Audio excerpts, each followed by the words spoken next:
oração. E também sobre o assunto mal com L e mal com U.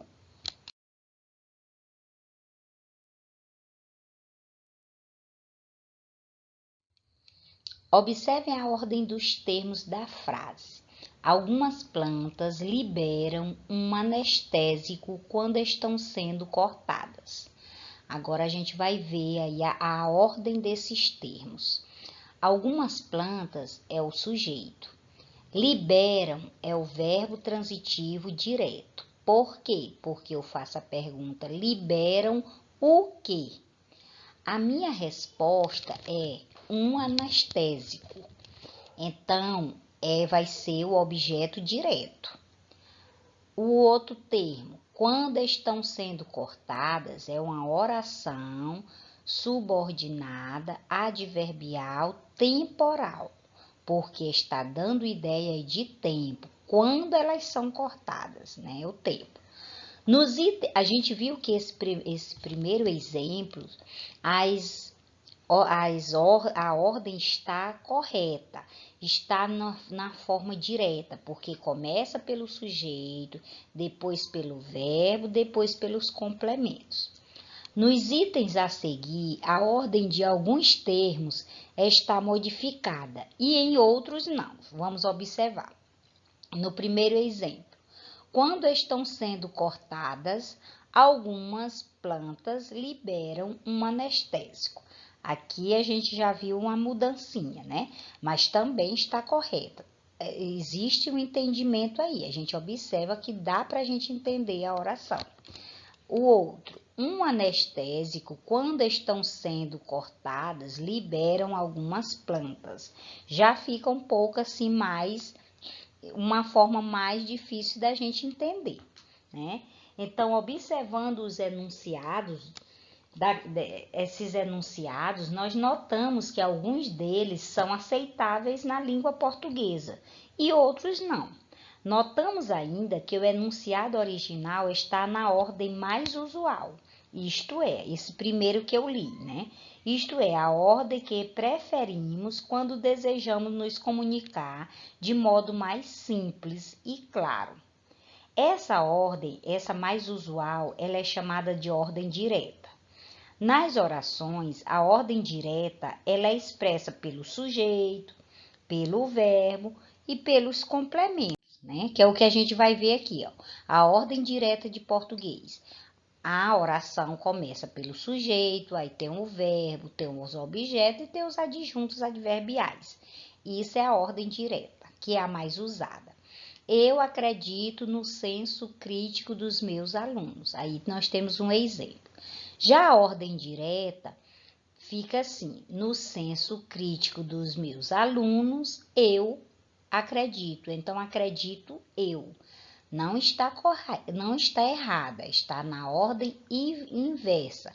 Não é a tanto usada, mas a gente também entende, né? Na língua portuguesa, outras ordens são possíveis, como a gente viu aí, embora menos usadas.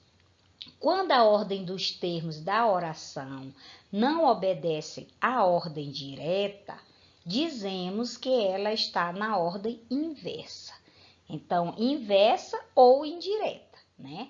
A ordem inversa ou indireta é a que é menos usada, mas que a gente também entende. E ela não começa pelo sujeito, ela já começa com os outros termos, como o verbo no início, ou então os adjuntos adverbiais no início. Posição do sujeito na oração. Então, o que faz uma oração ficar inversa ou indireta? É a posição do sujeito também. Ó. Dependendo da posição dos seus termos, a oração pode estar na ordem direta, como a gente viu, o sujeito aparece antes do predicado. Por exemplo, as crianças brincavam despreocupadas. Então, aí, as crianças é o sujeito, brincavam despreocupadas é o predicado. Lembrando que a gente sabe que a oração eu posso dividir em sujeito e predicado. Mas também existem orações que só tem o predicado. Na ordem inversa, o sujeito aparece depois do predicado. Brincavam despreocupada As crianças. Quem é que brincavam despreocupadas? As crianças. Então, o sujeito já ficou no final da minha oração. Às vezes, também o sujeito ele pode aparecer no meio do predicado, né? Como é o exemplo agora.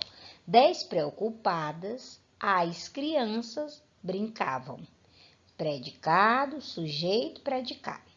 Então, a ordem direta, eu começo com o sujeito. Na ordem inversa ou indireta, eu começo com o verbo ou com os advérbios.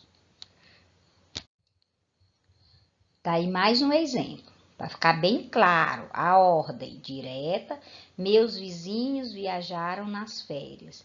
A moça terminou o curso. É a posição mais comum do sujeito, ou seja, no início da oração.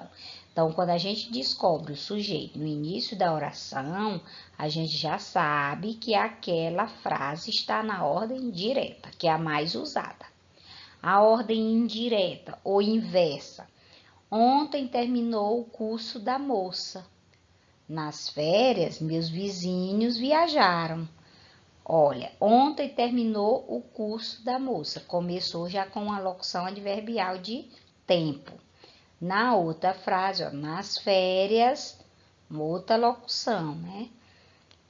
Então, é a outra possibilidade de posicionamento do sujeito, que pode vir depois do predicado ou intercalado. Então, aí nós temos uma ordem inversa ou indireta. Agora nós vamos estudar um pouco sobre mal, a palavra mal com L e mal com U. Então, quando é que a palavra mal ela é escrita com U? Quando ela é adjetivo. Lembrando que o adjetivo ele é aquela palavra que caracteriza o substantivo. Homem mau, lobo mau, mau funcionário, mau humor. Então, nesses casos aí, nós temos um adjetivo. Mal pode ser também substantivo, né? Quando o mal ele é escrito com L, é porque ele está fazendo o papel de um substantivo. A violência é o mal da atualidade. Por que esse mal aí é um substantivo? Porque ele tem um artigo aí perto dele, o ozinho, o artigo. Quando é que ele também é advérbio? Dormir mal, trabalha mal, anda mal das pernas. É um advérbio aí de modo, nesse caso. Então, mal é o contrário de bom. Mal com U é o contrário de bom. Mal com L se opõe a bem. Então, é uma regrinha bem interessante da gente aprender. Ó, bom humor, mau humor. Aí eu escrevo com U. Bem-humorado, aí eu já escrevo mal-humorado, porque é o contrário. Tá aí a regrinha para a gente não esquecer. Mal com U é o oposto, ou seja, é o contrário de bom. Mal é o oposto de bem. Então, para a gente saber direitinho, tem lá numa frase. Ele tem mau gosto. Aí, por exemplo, a gente vai escrever. Será se é com L ou é com U? Aí eu troco, eu tento dizer bem ou bom, né? Ele tem um bom gosto. Ou então, ele tem um bem gosto. A gente diz é um bom gosto, né? Então, se eu posso substituir por bom, então eu vou escrever mal com U.